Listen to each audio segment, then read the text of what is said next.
Welcome back. So, this may not have been the most hugely climactic battle between the Russians and the Canadians. This is not your 1972 Super Series or your 1987 series in Canada Cup. And the Russians just, they were overwhelmed out of the gate. They had some decent moments here and there. When they did, Devon Levi stood tall. Devon Levi has proven throughout this tournament he's an excellent goaltender. I want to say, too, though, that now he's got his third shutout, and he has tied Justin Pogge. So that's where we keep in mind, hey, so it's great to have 3 shutouts. He's looked really good. Justin Pogge looked really good in this tournament as well. There are steps you have to go through from being in the World Juniors to being a National Hockey League player. So it's easy to overestimate and overrate. It's easy to underestimate and underrate as well, based on how players do in these tournaments. And I would think this year it's even more than usual because we're not seeing the junior games. We're not seeing all the leagues playing in as robust a manner as we normally would, which is partly how you end up with this Canadian super team. There's at least, I would say, half a dozen guys here that would not be here if the NHL had been playing games in December. And it just feels like Canada is that much better than everybody else. And today wasn't really any different. So it was Askarov versus Levi. Newhook in the lineup for Canada. And that pays its benefit right out of the gate.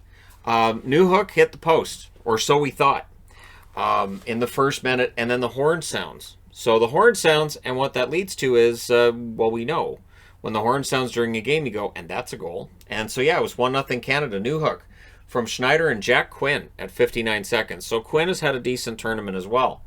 And Braden Schneider puts up a couple of points today.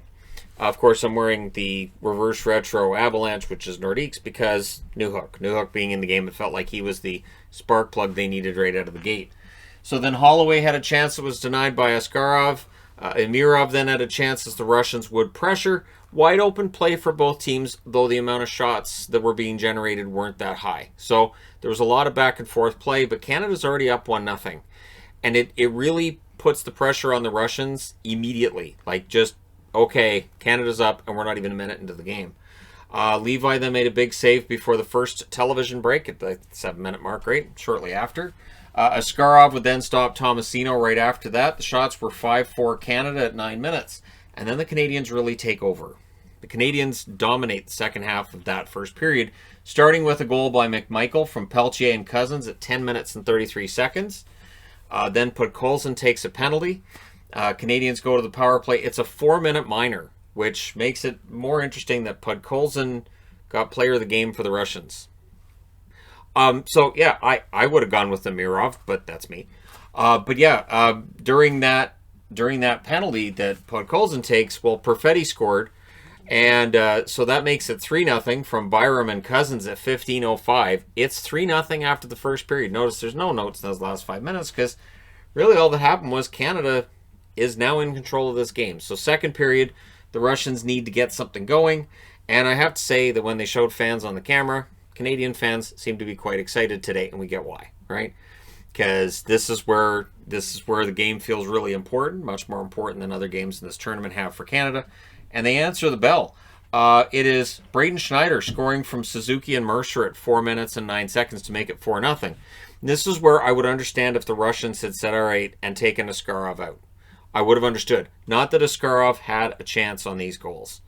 These goals were the result of Canada just having that amount of talent and being able to run teams out of the rink as they've been doing throughout this tournament. They did not take Askarov out, however. The Russians tried to answer at 5.5 minutes in. Canada would hit the post 7.5 minutes in. And it felt like the Russians just weren't going to get it going. Kanayev then takes a penalty. Canada back to the power play. The Russians killed it off, and I think they maybe allowed one shot during that power play for Canada. Russia pushed with 6.5 minutes left. Byfield got a chance at the other end of the rink. So again, we're looking at chances being traded. Then with 3:26 left, the Russians get their first power play. And they scored. But it's challenged as offside. So the Russians score. Nice celebration. And you're thinking, all right, that makes it 4-1. Maybe we'll see more of a game out of this. But it's challenged as offside. And it was offside. It was close. It's one of those ones that in the NHL, those may now be qualified as onside. But yeah, it was as close as it was. It was an offside goal. So that comes off the board. The Russians did have the momentum late. Canada was guilty of hanging on, but Devon Levi played a very strong game. Levi was really the story, and he plays well with a lead. I'll just throw that out there. And what's important with this too is Canada has not been behind at all in this tournament. They still have yet, as we go to the gold medal game, they have never been behind. They've never trailed in a game in this entire tournament. Cousins drew a penalty shot. However, Askarov would stop that penalty shot. So Askarov wasn't giving up. And it's 4-0 after 2 periods, but Askarov was playing well. And early on in the third period, he makes a big save. He denies Zari. So he made some very good saves. I thought Askarov played a good game. I know the stats will tell you otherwise, but when your team doesn't score a goal, there's only so much a goaltender can do. And that's a storyline I've seen on this channel many times over the last, I'll say, 4.5 years. Abramov then had a chance on a steal, but it wound up in the corner. So he stick handled it off and went into the corner. And that was kind of a storyline for the Russians too. They would get these chances, but they just barely miss, or Canada would defend it really well. I thought Drysdale had an excellent game. Schneider had a solid game. This was just a very solid all-around game by Canada. And the Canadians, I put here, Canadians bringing it home. Askarov still making saves. So the Canadians did put on some pressure in that third period, and they actually outshot the Russians. They also were playing a trap. And in this tournament, we've seen this a few times where a team will get the lead, and then you have all 5 guys back. And in this case, the Canadians would have 2 in the neutral zone and 3 playing back. So it was a 2-3, and the Russians just aren't getting through that. They would hit a post with 7:20 left, but again, posts, that's about as close as they were getting in this. And yeah, the modified trap was working very well. We then things get kind of scrummy late, because that happens between the Russians and the Canadians. There wasn't nearly as much of this as we would see in previous tournaments, of course. But the Canadian team, we end up seeing a 4-on-4 out of that. That's some more extra open ice, and not really anything comes out of that. The Russians call a timeout with 3 minutes left. They pulled the goalie. Why not? I mean, this is a chance to go to the gold medal game. You're down by 4. You might as well pull the goalie. There's no harm in it. It's not like goal differential matters. And Dylan Cousins would get the empty net goal. So Cousins with a goal and 2 assists. Peltier with the assist on that one.